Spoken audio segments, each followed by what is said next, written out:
Marcher sous la direction divine, texte de base, Psaume 32:8, je t'instruirai et je t'enseignerai la voie que tu dois suivre. Je te conseillerai, mon œil sur toi. Introduction. Chaque être humain cherche la direction. Quel chemin prendre? Quelle décision faire? Où Dieu veut-il m'emmener? Mais la Bible nous montre un Dieu qui ne laisse pas ses enfants avancer dans l'obscurité. Il est le Dieu qui parle, qui guide, qui éclaire, qui ouvre des portes, qui accompagne et qui ne se trompe jamais. La direction divine n'est pas réservée aux prophètes ou aux grands hommes bibliques.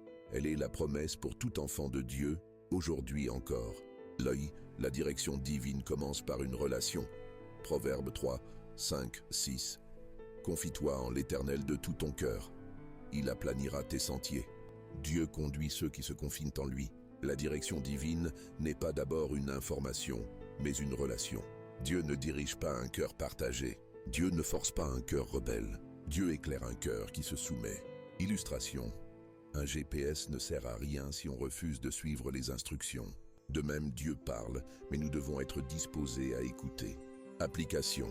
La direction divine commence lorsque tu dis « Seigneur, non pas ma volonté, mais la tienne ». Dieu nous guide par sa parole. Psaume 119, 105. Ta parole est une lampe à mes pieds, une lumière sur mon sentier. La première voie de Dieu, c'est sa parole. Beaucoup cherchent la volonté de Dieu sans ouvrir leur Bible. Dieu ne contredit jamais ce qu'il a déjà écrit. La Bible éclaire les choix, les attitudes, les relations et la vie entière. Une direction qui contredit l'écriture n'est pas divine. Illustration. Une lampe n'éclaire pas tout le chemin d'un coup, mais pas à pas.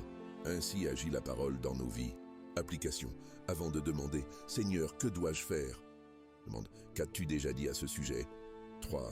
Dieu guide par son Saint-Esprit. Jean 16, 13. L'Esprit de vérité vous conduira dans toute la vérité. Le Saint-Esprit éclaire nos pensées, met la paix dans nos cœurs, avertit de ce qui n'est pas de Dieu, dirige nos choix. La paix de Dieu est un signe de direction. L'inconfort intérieur peut être un avertissement. Illustration. Comme un berger guide ses brebis par la voix, le Saint-Esprit nous parle intérieurement. Application. Apprends à reconnaître sa voix dans le silence, la prière, la paix. Dieu guide par les circonstances. Apocalypse 3, 8. J'ai mis devant toi une porte ouverte que personne ne peut fermer. Dieu dirige aussi, par les opportunités qu'il crée, par les portes qu'il ferme pour nous protéger, par les chemins qu'il prépare.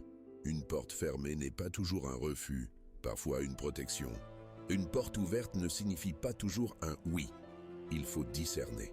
Illustration, Paul voulait aller en Asie, mais Dieu a fermé la porte.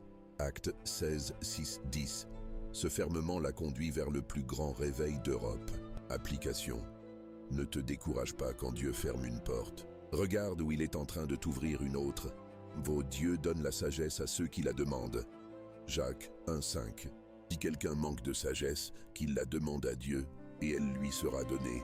La direction divine se discerne aussi par une pensée claire, raisonnée, inspirée.